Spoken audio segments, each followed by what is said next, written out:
और वहाँ सुंदर से जागृत होकर के तारतम लेकर के सुंदर साथ में शामिल होते हैं और राज्य के चरणों में आकर के उनसे अपना संबंध जोड़ते हैं। अब ऐसी चर्चा सुन करके एक गोकुल दास जी है, ये भी जातमाल है, ये भी सैनी है, राज जी महाराज जी के चरणों में आकर के चर्चा सुन के तारतम लेते हैं कबीला समेत परिवार से। कोई कोई परिवार तो ऐसा है जिसमें सब परम धाम की आत्मा ही आ गई, एक ही परिवार में आ गई। तो यहाँ पूरे परिवार के सहित वहाँ तारतम लेकर के सुंदर साथ में शामिल हो गए हैं। और सुंदर साथ आए और एक सुंदर दास भी यहाँ चर्चा सुन करके यहाँ तारतम लेते हैं। ईमान मुक्त कहते हैं। ईमान आ गया। कौन आए हैं? मेरे धाम के धनी आए, मेरी आत्मा को जगाने के लिए आए हैं। मैं तो इस संसार में आकर के, माया में आकर के भूल गई थी सब कुछ, लेकिन धनी ने हमारे कर्म नहीं देखे। राज जी महाराज ने हमारी आत्मा को देखी। मेरी आत्मा यहाँ रामनगर में आकर के भूल गई है, तो राज जी महाराज जी अपनी आत्मा को जगाने के लिए वहाँ जाते हैं। और ये सुंदर दास जी हैं, अपने धनी की पहचान करते हैं। जयंती दास और एक जयंती दास है सैनी, ये भी सुंदर साथ बनते हैं अपने कबीले से।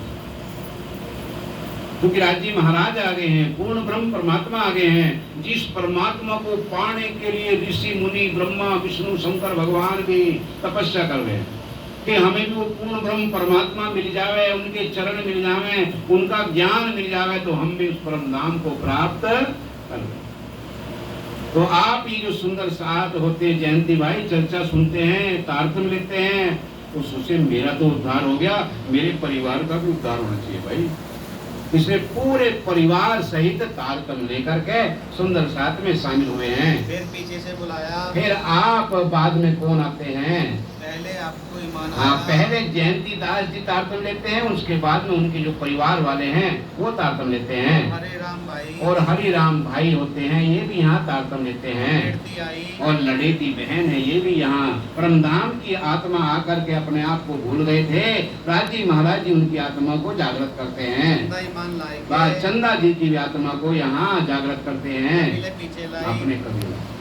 पहले खुद चर्चा सुनती है और चर्चा सुन करके अपने परिवार को जागृत। अरे मेरे परिवार के बच्चों, साक्षात वो अक्षरातीत पार ब्रह्म परमात्मा यहाँ रामनगर में आ रहे हैं।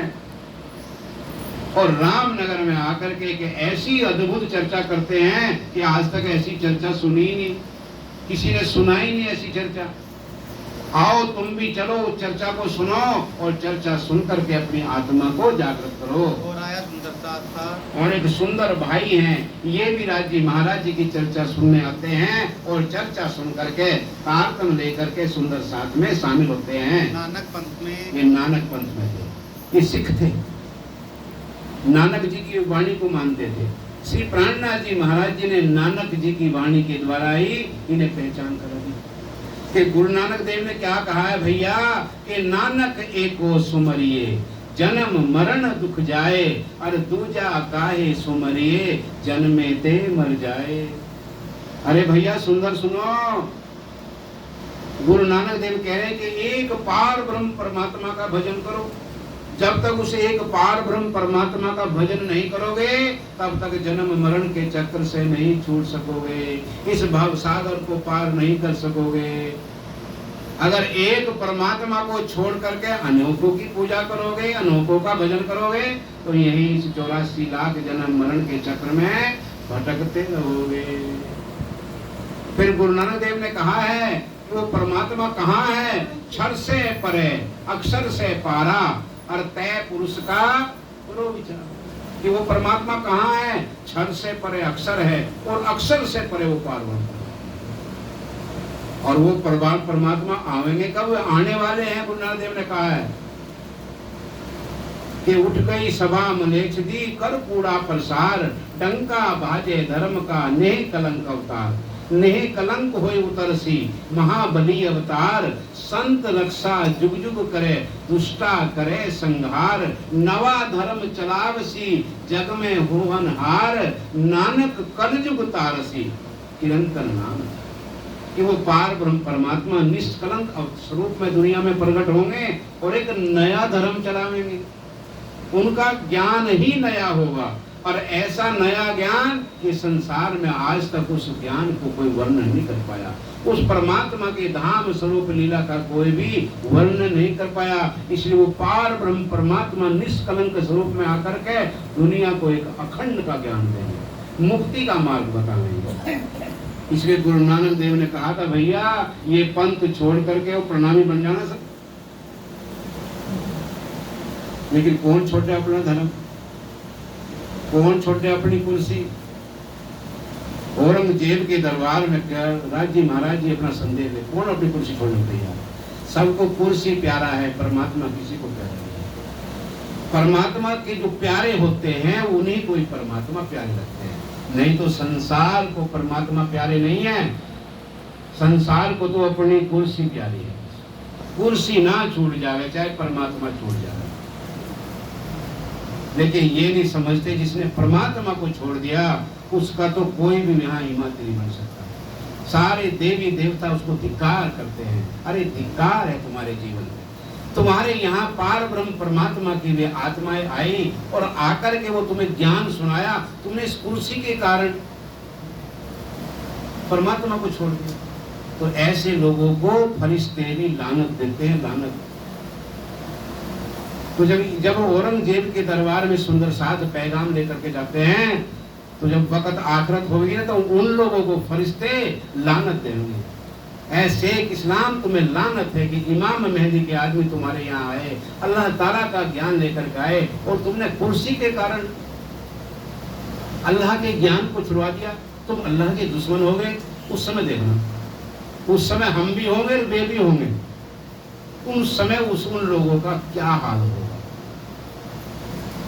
इस प्रकार से आप श्री प्राणनाथ जी महाराज जी वो परमधाम का दिव्य ज्ञान लेकर के वहाँ रामनगर में पहुंचे हैं और अपने सुंदर साथ की आत्मा को जगा रहे हैं। नानिया आई और एक नानिया बहन है, ये भी चर्चा सुन करके, वो परमधाम की आत्मा है, चर्चा सुन करके तारतम लेती हैं। भाई लाली आसिम और साथ में एक लाली को लेकर के आती हैं, मुँह से खा पठान और मुँह से खा पठान है, मुसलमान है। थोड़ी सी चर्चा सुनी कि कुरान में लिखा हुआ है कि 11वीं सदी में क़यामत आवेगी और क़यामत के समय ही अल्लाह परवरदिगार इमाम मेहदी स्वरूप में प्रकट होंगे, और हिंदुओं के अनुसार विजया अभिनंद बुद्ध निष्कलंक स्वरूप में परमात्मा खुद आवेंगे। तो ये मूसे सी पठान जो होते हैं ना, मूसे पर खान पठान, ये राजी महाराज जी की चर्चा सुन के ये भी तारतम्य लेते हैं। ये बुढ़ानपुर से आए हैं, बस यहाँ चर्चा सुन करके तारतम लेकर के फिर अपने घर चले गए हैं, अपने कबीले में रह जाते हैं। एक रंचो बढ़े भी होते हैं, क्योंकि आप श्री प्राणनाथ जी महाराज जी के यहाँ चरणों में कोई जाति पाति नहीं है। राजी महाराज जी कौन सी दृष्टि देखते हैं? सुंदर साथ की, ये मेरी परमधाम की आत्माएं हैं, राजी महाराज जी इन्हें मेरे चरणों में भेज रहे हैं। क्योंकि देवचंद जी महाराज जी ने भी समझाया था कि मुझे राजी महाराज ने कहा था मैं भेजूंगा तमाम, तुम चिंता ना करो, लेकिन उनसे प्रेम करना, उन्हें चर्चा सुनाना, उनसे ईर्ष्या द्वेष नहीं करना। ये देवचंद जी महाराज जी को जब राजी महाराज ने दर्शन दिए तो सारी बात समझाई। तो आप श्री प्राणनाथ जी महाराज जी वही बात ध्यान में रखते हैं कि जो सुंदर साथ आ रहे हैं इनको राज्य भेज रहे हैं। इसलिए आप श्री प्राणनाथ जी महाराज जी जाति पाति कोई मतलब नहीं, सब सुंदर साथ को परमधाम वाला गाओ। ये परमधाम की आत्माएं राज्य महाराज जी मेरे चरणों में भेज रहे हैं और इन्हें मैं चर्चा सुनाऊं।